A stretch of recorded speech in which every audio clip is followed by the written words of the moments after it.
इसमें बेसिक जो है ना 4 वजूहात होती हैं। पहले नंबर पर तो वजूहात है CVS, यानी कि ये इस हालत को कहते हैं जिसमें दिल की तरफ से होने वाली एम्बुलेंस शामिल होती है। इसमें जो है ना खून का बहाव रुक जाता है।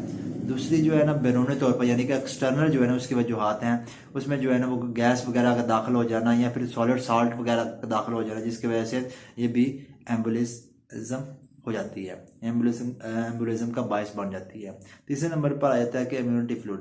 इम्यूनिटी फ्लूइड के बारे में भी हम यही बात करेंगे, जब किसी आर्टरी में ये दाखिल होता है तो इसमें भी एम्बुलिज्म का बायस बनता है।